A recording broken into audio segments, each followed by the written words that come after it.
Dios les bendiga, hermanos. Bienvenidos a una sociedad de jóvenes más. Vamos a gozarlos en el estudio de la palabra de Dios. Queremos conocer más a profundidad la palabra de Dios, así que sean bienvenidos a esta sociedad de jóvenes, ya que el objetivo es conocer más de la palabra de Dios. ¿Cuándo dicen amén? Así que vamos a iniciar haciendo una oración para que Dios dirija el estudio de su palabra. Oremos. Bendito Señor que estás en el cielo, santificado sea tu nombre. Gracias porque nos permites en esta ocasión poder presentar tu palabra. Bendice nuestro corazón y nuestra mente para que podamos estar atentos a tu palabra y que seamos dirigidos por el poder de tu Espíritu Santo. Te lo suplicamos en el nombre de Jesús. Amén. Es interesante, hermanos, que tanto católicos como protestantes usan el argumento de que la creación no fueron 6 días literales, sino que fueron 6,000 años. Yo me quedé impactado que este argumento lo usan los católicos para atacar la verdad del sábado. Es imposible que sean 6 días literales, dicen ellos. Fueron 6,000 años. Esto lo están enseñando tanto católicos como protestantes. No sabemos qué más argumentos van a sacar, argumentos descabellados le llamo yo, para poder atacar la verdad del sábado. El problema, hermanos, lo tienen con el sábado. Ese es el mandamiento que les da alergia. Tremendo, hermanos. Ahora vimos en la mañana que Satanás odia ese mandamiento. ¿Por qué? Porque ese mandamiento nos señala a Dios como el creador de los cielos y la tierra. Y el diablo le da úlcera saber eso. El diablo detesta que nosotros reconozcamos y adoremos a nuestro Dios por ser el creador de los cielos y la tierra. En este estudio quiero que desmantelemos. ¿Saben qué significa la palabra desmantelar? Desmantelar es cuando usted hace pedazo un carro.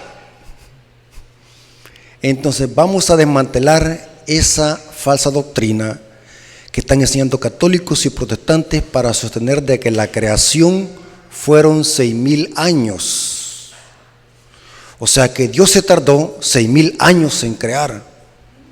Qué tremenda blasfemia, qué tremenda herejía. Ahora, para desmantelar una falsa doctrina, ¿qué es lo que hay que hacer, hermano? ¿Cómo se desmantela una falsa doctrina? Con la palabra de Dios, con la Biblia. Cristo, para contrarrestar al diablo y a los fariseos, ¿qué citaba? ¿Citaba el silabario o el catecismo? ¿O qué decía? Escrito está. Noten qué interesante que siempre que Cristo quería contrarrestar una falsa enseñanza de los fariseos y de los saduceos y de Satanás, Cristo decía, escrito está. Entonces, hermanos, ¿qué significa eso? Que nosotros debemos de conocer la Biblia de principio a fin. Si usted no conoce perfectamente la Biblia, sino que solamente es lector, no va a poder responder estas falsas enseñanzas que están circulando por todos los medios, que la creación fueron 6,000 años. Católicos y protestantes están creyendo en esta falsa doctrina. Ahora, vamos a demostrar bíblicamente de que Dios no necesita 6,000 años para crear los cielos y la tierra, ni tampoco necesita una semana para crear los cielos y la tierra. Entonces, ¿por qué Dios creó este planeta Tierra en 6 días y descansó el 7? Tiene un objetivo eso. ¿Por qué hay una semana de 7 días? Y lo vamos a descubrir a la luz de la Biblia, hermanos. Siempre es bueno profundizar en la Biblia. Usted no tiene que ser lector superficial, porque si usted es lector superficial, tarde o temprano va a ser arrastrado por estos errores o va a quedar mudo cuando alguien le saque esta herejía. Para comenzar, la Biblia enseña de que toda la creación, todo lo visible e invisible ha sido creado por Dios, incluyendo el tiempo. En el griego es cronos, tiempo. ¿Dónde dice eso? El apóstol Pablo dice en Colosenses 1:16 al 17, todo lo creado, ya sea visible o cosas invisibles, han sido creadas por el poder soberano de Dios nuestro Creador.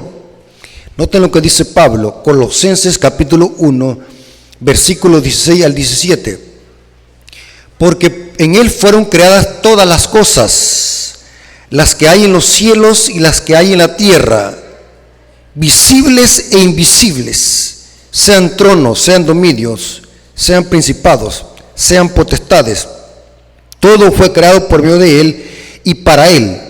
Y Él es antes que todas las cosas, y todas las cosas subsisten en Él. Entonces la pregunta es, ¿quién es el creador del tiempo? Es Dios, porque todas las cosas fueron creadas por Él. Ahora la pregunta es, ¿Dios está sujeto al tiempo o está fuera del tiempo? ¿Qué dicen ustedes? ¿Dios está sujeto al tiempo o está fuera del tiempo?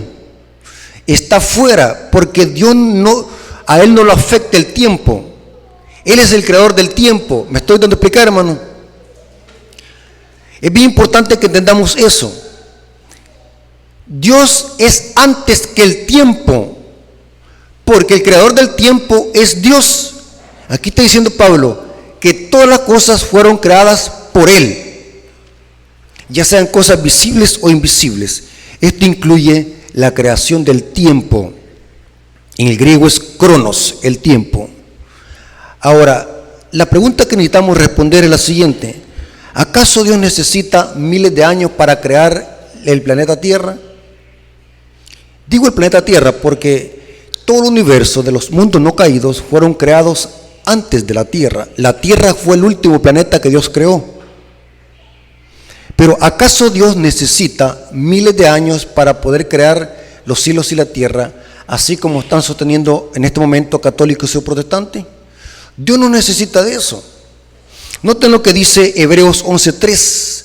Dios solamente habla las cosas y se crean. Noten el gran poder de Dios Todopoderoso. Solamente habla las cosas y son creadas.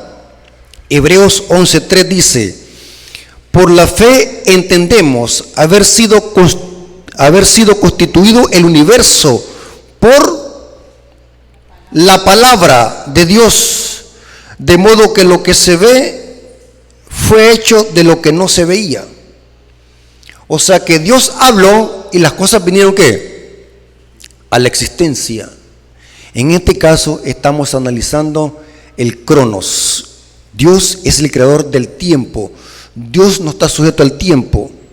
Noten lo que dice el libro de Isaías, capítulo 40, versículo 28 al 29.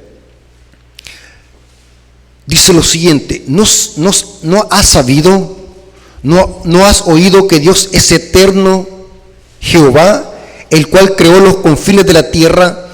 No desfallece ni se fatiga con cansancio, y su entendimiento no hay quien lo alcance. Él da esfuerzo al cansado y multiplica las fuerzas al que no tiene ninguna. Poderoso versículo. O sea, Dios no está sujeto al tiempo. O sea, Dios no se cansa como nosotros. Dios no se envejece. ¿Sí? Dios es todopoderoso, es soberano, porque Dios es el creador del tiempo y Dios es antes del tiempo. Ahora, hermanos, ¿quién es el creador de los cielos y la tierra? Quiero que analicemos lo que dice Génesis 1:1. Génesis 1:1 dice: en el principio creó Dios los cielos y la tierra. Esa expresión allí, creó Dios o Dios, es del hebreo Elohim. Elohim creó los cielos y la tierra, pero ¿cuándo? En el principio. O sea que para que Dios creara los cielos y la tierra, Él existía antes del principio. ¿Están conmigo? ¿Están conmigo, hermanos? Porque dice: en el principio creó Dios los cielos y la tierra. ¿Quién es el creador de Génesis 1:1? El apóstol Juan dice que es Cristo. Noten cómo dice Juan capítulo 1, versículo 1 al 3, dice lo siguiente el apóstol Juan. Y saben de que el apóstol Juan es uno de los apóstoles que más enfatiza la divinidad de Cristo como Dios. Con razón, los testigos de Jehová adulteraron más este libro que cualquier otro de la Biblia, en su Biblia que se llama la traducción del Nuevo Mundo. La Biblia de los testigos de Jehová es una Biblia que ha sido adulterada a propósito, ha sido adulterada adrede. Juan 1:1 en la Biblia de los testigos de Jehová dice así, noten cómo dice: en el principio era el verbo, y el verbo era con Dios, y el verbo era un Dios. Pero ahí no habría problema, porque en el idioma hebreo, Elohim, dice el diccionario Strong que se puede aplicar tanto a dioses paganos como también al Dios monoteísta de Israel. Es la misma palabra Elohim. El problema es, ¿saben dónde está el problema aquí? En la Biblia de los testigos de Jehová. Quiero que analicen esto que voy a decir. Es que añaden el determinante un Dios. ¿Saben qué significa eso? Un Dios. Eso es politeísmo, porque presentan a un Dios mayor, que es el Padre, y a un Dios menor, que es Cristo, en Juan 1:1, en su Biblia. Esto es politeísmo, es pura doctrina pagana, adorar a muchos dioses. Si usted le dice eso a un testigo de Jehová, inmediatamente le va a poner erizado, porque ellos dicen que no creen en muchos dioses, pero su Biblia eso presenta. ¿Por qué Cristo le llaman un Dios?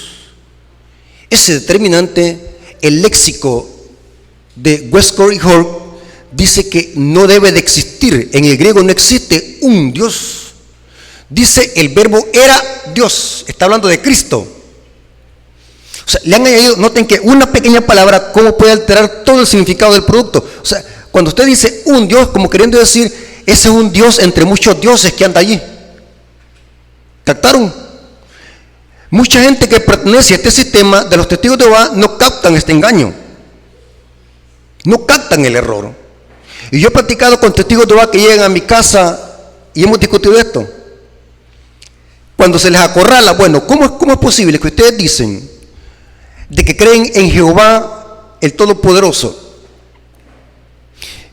Pero ¿por qué Cristo le llama aquí un Dios? Ustedes están admitiendo que Cristo es Dios, pero lo ponen como un Dios minúsculo, un Dios menor. Eso es politeísmo. No hay que hacer, no saben cómo responder, se quedan mudos. Se acorralan con su misma Biblia. ¿Por qué Cristo le están diciendo que es un Dios? Esto es politeísmo, es pura doctrina de las religiones paganas. Pero Juan en griego está diciendo, y el verbo era Dios, no un Dios. Juan está presentando aquí la deidad de Cristo. El creador de Génesis 1:1 es Cristo. Este era en el principio con Dios. Todas las cosas por Él fueron hechas, y sin Él nada de lo que ha sido hecho fue hecho. Pregunto, ¿el tiempo fue creado por Cristo? Amén. O sea que Cristo es el creador del tiempo. Ahora, aquí viene lo interesante, hermano. Hay un versículo que usan católicos y protestantes para sostener de que la creación tardó 6,000 años. Hay un versículo que usan. Si a usted le sacan este versículo, desmantele la interpretación de esta manera. No el versículo, porque el versículo está bien. El problema es la interpretación que le dan. ¿Estamos de acuerdo? El problema está en la interpretación que le dan, no en el versículo. ¿Cuál es este versículo? 2 de Pedro capítulo 3, versículo 8 al 9. Noten cómo dice: mas, oh amados, no ignoréis esto, que para con el Señor un día es como 1,000 años. Entonces ellos dicen, ve, entonces la creación tardó ¿cuánto? 6,000 años. Porque para Dios un día como 1,000 años. Y usan este texto. Y noten cómo dice: y 1,000 años como un día. ¿Cómo desmantelar esa interpretación? Sencillo. Yo siempre le he dicho, hermanos, lo siguiente, que cuando usted le cite en un texto, siempre lea el contexto para ver de qué está hablando. El apóstol Pedro no está hablando de la creación de Génesis 1, sino que está hablando de la venida de Cristo. ¿Cómo sabemos eso? Noten el versículo 9. El Señor no retarda su promesa, según algunos la tienen por tardanza. O sea que no está hablando de la creación, sino que está hablando de ¿qué? De la venida de Cristo. O sea, en ese contexto, un día para Dios es como 1000 años. ¿En qué sentido? Porque Cristo no retarda su promesa, como algunos la tienen por tardanza. Explico qué quiere decir el apóstol Pedro. Cuando uno está esperando a alguien con ansias para que venga y está sin hacer nada, ¿cómo le resulta ese tiempo? ¿Por qué? Porque la impaciencia hace largo ¿qué? La demora y el tiempo. Entonces, para Dios un día es como 1000 años, o sea, entre el momento en que se fue y en el momento en que va a venir, pues un ejemplo, una suposición para que entiendan lo que quiero decir, o lo que quiere decir el apóstol Pedro. Si entre la ascensión de Cristo y su venida pasaron 4000 años, un ejemplo, para Dios, ¿cuántos días serán? 4 días. Para Dios. Pero para nosotros, ¿cuánto es? 4000 años. En otras palabras, si nosotros, dice Pedro, si nosotros estuviésemos haciendo algo, predicando el Evangelio, o teniendo nuestra mente ocupada, no sintiéramos cuánto tiempo pasará qué, o cuánto durará ese lapso de tiempo en que estamos esperando la venida de Cristo. Porque en los tiempos del apóstol Pedro se habían levantado burladores que estaban negando la venida de Cristo. El contexto lo dice, gente que se estaba burlando. Y muchos hermanos estaban desanimándose de la fe. Y saben que esto siempre ha sucedido así, de que muchos nos rendimos en el ejército de Dios. Ya no queremos venir a la iglesia, no queremos perseverar. ¿Pero por qué razón? Porque estamos en la obra de Dios sin hacer nada. Si estuviésemos nosotros haciendo algo, estuviéramos perseverando. ¿Sí? Por ejemplo, cuando uno lo haga, a mí me ha pasado eso, cuando uno le agarra la tarde para ir al trabajo, uno va impaciente en el bus. Y yo me acuerdo una vez que yo después caí en mi sano juicio. Algunas veces uno, por ir a la ligera, hace cosas descabelladas. Iba sentado, entonces para llegar ligero dije yo me voy a parar. Y el bus siempre iba a llegar ¿qué? A la misma hora. Pero como iba impaciente por llegar ligero, sentí que eso había sido ¿qué? Un largo tiempo en llegar. Aunque el bus se tardó media hora para llegar. Sentí como que se habían sido 2 horas. Porque la impaciencia, noten que todo eso está en la mente. Como iba sin hacer nada, iba desesperado por llegar, pero si mi mente hubiese estado ocupada en algo, hubiese sentido que corto el tiempo. Por eso es que a la iglesia se le ha dado una tarea en esta tierra. ¿Cuál es? De predicar el Evangelio, que nos mantengamos ocupados. Ahora, pero ese no es el tema. Lo que quiero presentar es de que Pedro no está hablando de la creación, sino que está hablando de la venida de Cristo. Los protestantes manipulan esta cita para sostener de que aquí es una referencia a que la creación se tardó 6000 años. Error. Ahora, vamos a demostrar bíblicamente que es imposible que la creación haya sido en 6000 años. Es imposible. ¿Por qué razón? Vamos a leer el primer texto bíblico, Génesis 1:5. Noten cómo dice: recordemos de que el creador del cronos, del tiempo, es Dios. Y noten qué es lo que pasó el primer día de la creación.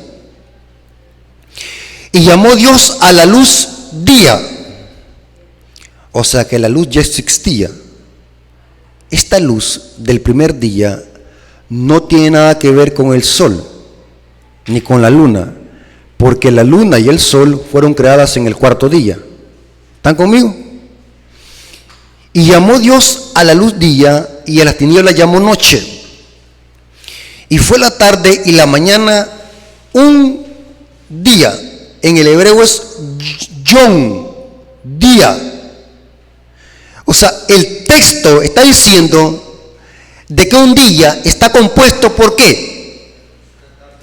Tarde y mañana. Hermano, yo necesito inyectarme en el cerebro neuronas de Albert Einstein o Salomón para yo entender de qué se refiere un día de 24 horas.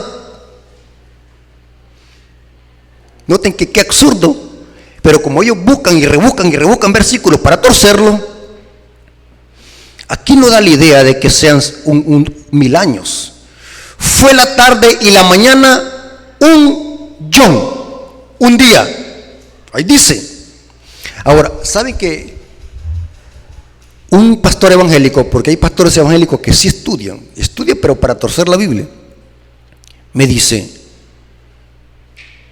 si el sol y la luna iban a separar los días, la noche y el día, ¿cómo es posible que haya un día de 24 horas en Génesis 1:5? Si el sol aún no existía, porque el sol iba a servir ¿para qué? Para marcar el día y la luna para marcar la noche, según dice en los versículos 14 al 16. ¿Cómo así entonces? ¿Cómo explicamos esta luz? ¿De dónde provino esta luz? Porque dice, y llamó Dios a la luz día y a las tinieblas noche, y fue la tarde y la mañana el primer día. Pero no sé si me estoy dando a entender, el sol vino a existir en el cuarto día, versículos 14 al 16. Entonces, ¿cómo explicamos este versículo de Génesis 1:5? Sencillo. ¿Qué hacemos los adventistas para interpretar un texto correctamente?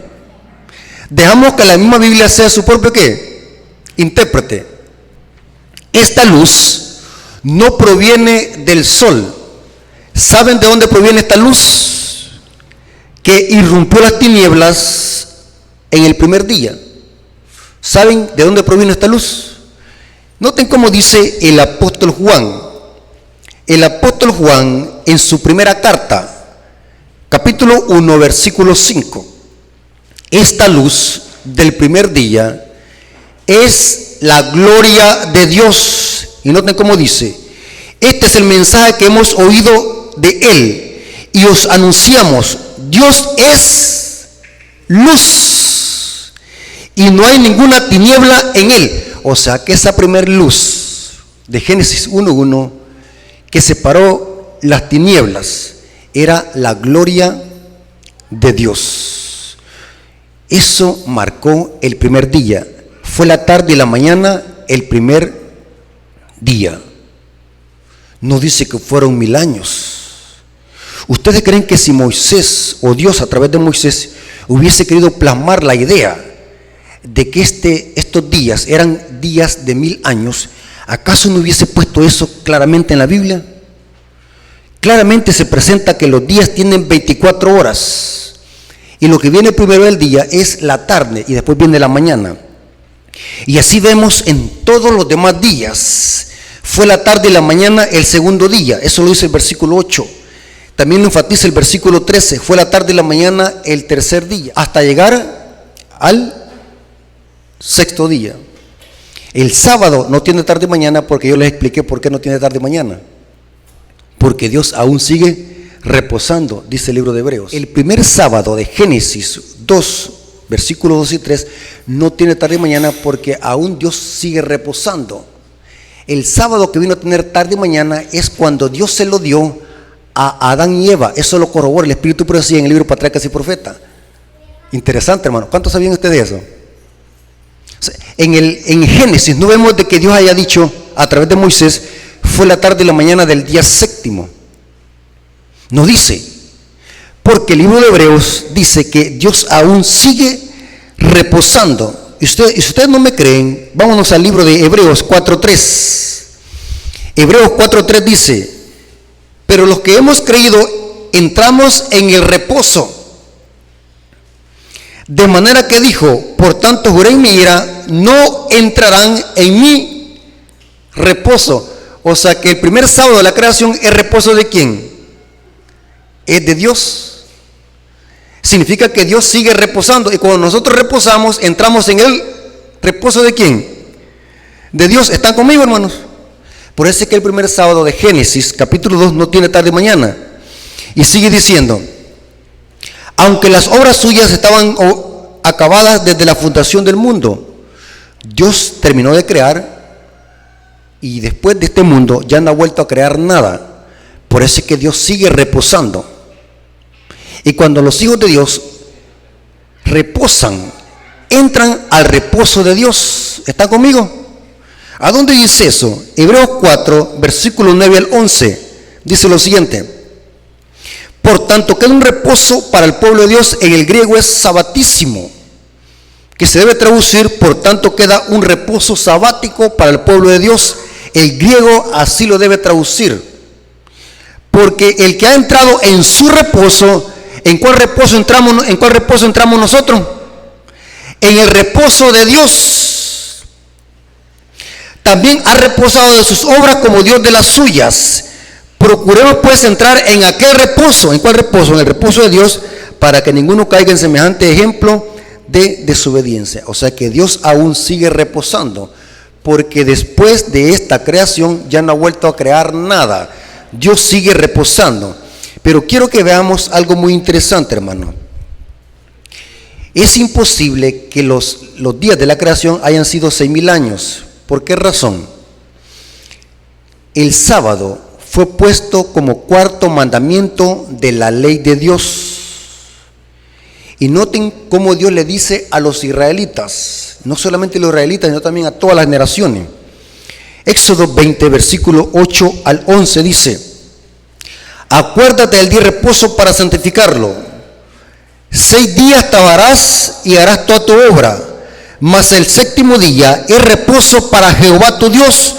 No hagas en él obra alguna, ni tú, ni tu hija, ni tu siervo, ni tu criada, ni tu bestia, ni tu extranjero que está dentro de tus puertas. Porque en 6 días hizo Jehová los cielos y la tierra. Aquí se enfatiza la creación. Y el mar y todas las cosas que en ellos hay. Y reposó en el día séptimo. Por tanto Jehová bendijo el día de reposo y lo santificó. ¿Qué entendemos en este mandamiento? Si la creación fueron 6,000 años, ¿cómo Dios le estaba diciendo a los hebreos: trabajen 6 días y descansen un día? ¿Están conmigo? Es absurdo pensar de que la creación fueron 6,000 años. Es como que Dios le estuviera diciendo a los hebreos: trabajen 6,000 años y descansen un día de 1,000 años. 1,000 años. Es absurdo.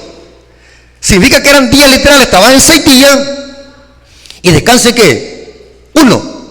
Eran días literales, porque de lo contrario Dios no hubiese puesto de esta manera el cuarto mandamiento de la ley de Dios. Hermanos, ¿por qué Dios estableció una semana de 7 días? Ahora en la mañana explicamos un poco de eso, pero es interesante, hermanos, que en la Biblia el número 7 es número que identifica la perfección y la plenitud de Dios. El 6 es número imperfecto. El hombre fue creado en el 6º día. El 6 es bueno cuando le sigue al 7. Dios creó al hombre en el 6º día para que el hombre reposara el 7º día, porque el 7 es número perfecto de Dios.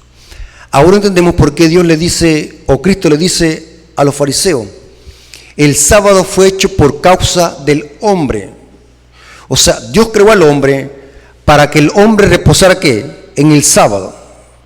El 7, la semana de 7 días, identifica a Dios como el creador de los cielos y la tierra.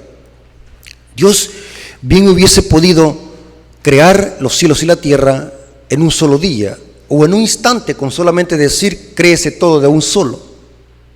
Sí, Dios tiene poder para eso, pero Dios, al dejar la semana de 7 días, es para nuestro propio beneficio. El tiempo es para nosotros, para que nosotros nos recordemos de que Dios es el creador de los cielos y la tierra. Y saben, hermanos, esto siempre lo he sostenido: la semana es el único lapso de tiempo que no tiene nada que ver con ningún astro, mientras que el año tiene que ver con el sol, la tierra que gira alrededor del sol, mientras que los meses están relacionados con ¿qué? Con la luna. Por eso se le llama un novilunio. Pero la semana no tiene nada que ver con ningún astro. ¿Por qué tenemos una semana 7 días? La misma semana 7 días nos recuerda que existe un creador, de que todo lo que existe en este universo no es producto de la nada.